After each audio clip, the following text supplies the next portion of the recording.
Hey everyone, it's Craig from Paramount Financial Planning coming to you again with another education video.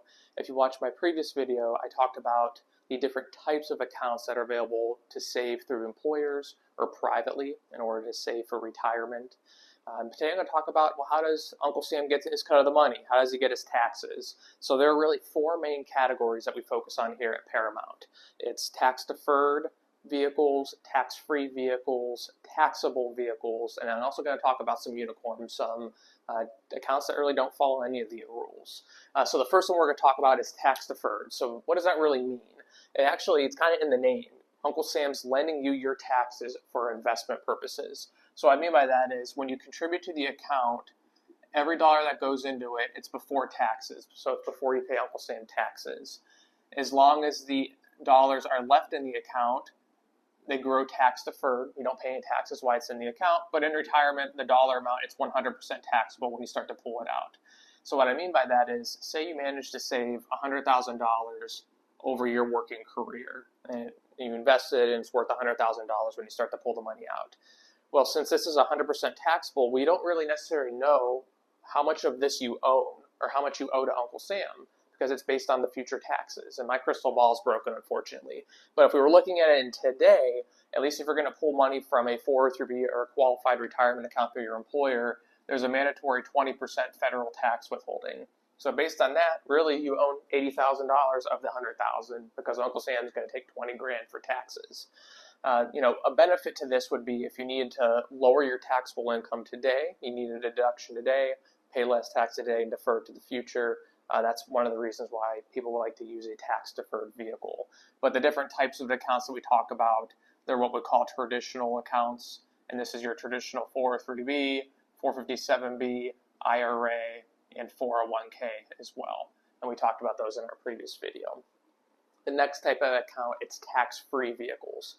So what I mean by that is, Uncle Sam, you pay him today, so we call these after-tax contributions that go into the account.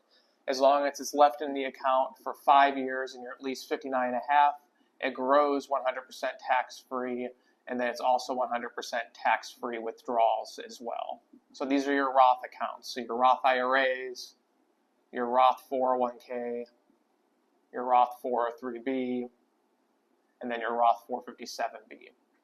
So the tax benefit is you're getting that tax-free growth. So you're getting whatever you own. So again, say you save $100,000, your account's worth $100,000 in your retirement, and you want to pull $100,000 out, your federal tax liability is zero because you already paid Uncle Sam on the contributions that were being deposited in the account. So this is where usually clients say, well, what one's better for me? Me personally and my wife and I, we do all Roth, 100% Roth. We do no pre-tax dollars because, we're 30 years old. If we're forward looking into the future, with the United States being like $34, $35 trillion in national debt, all the COVID spending we did, I'm betting that taxes are going to go up, and not just for the ultra wealthy. It's going to be all of us. We're going to have to start paying more taxes. So I would rather know exactly how much I own, take one less factor of wondering where the taxes are going to be in the future in my retirement. I would rather know exactly what I own and pay my taxes today. But with that, we don't get the deduction on our taxes. The next vehicle, it's a taxable account. So for this, it operates a little bit differently. This provides the greatest flexibility, kind of like, I guess you can call it like Superman, can wear many capes or do many things. But what I mean by that is there's no age restrictions on when you can get to this. So say, for example, you bought XYZ stock for $100 a share. You bought whatever the company was. A year from now, it's worth $150 a share. So right here, you have a taxable gain of $50. So you bought it for $100. If you decide to sell it when it was worth $150, you have to pay taxes on this $50. If you held this stock for less than a year, it's what we call short-term capital gains taxes, which is just your ordinary income tax bracket wherever you're at. If you held it longer than a year, you have what's called long-term capital gains taxes, which is either anywhere from 0% up to a maximum of 20%, depending on how much you make yearly. So sometimes people are like, well, why would I want to do this type of accounts? So at least for us at Paramount, we like to use these. So if a client says, I want to start saving for a down payment for a house, I want to buy a boat, I want to buy a car, I want to save for my kid's wedding, this account provides the greatest flexibility because there's no age restrictions on it, and it's also ways that you can minimize the taxes with this type of investing. Another thing with the taxable accounts, you could receive what's called dividends, which is basically a way that companies, as an incentive to own a company, when a company's profitable, they say, hey, as a shareholder or a part owner of us for owning our stock, we're going to give you a spinoff or a portion of our profits. So it's paid in the form of a dividend. So sometimes the investments generate what we call income, and you can use that as well. The downside to this type of account, it's just not as tax efficient as these two because you have to pay taxes potentially on it yearly, depending on how the investments perform. And last thing, I'm going to talk about the unicorns, which is basically they don't follow any of these rules here that I just mentioned. So there's really two of them. There's something called an HSA or a health savings account. The way this works, it's usually through your employer, a high deductible health plan.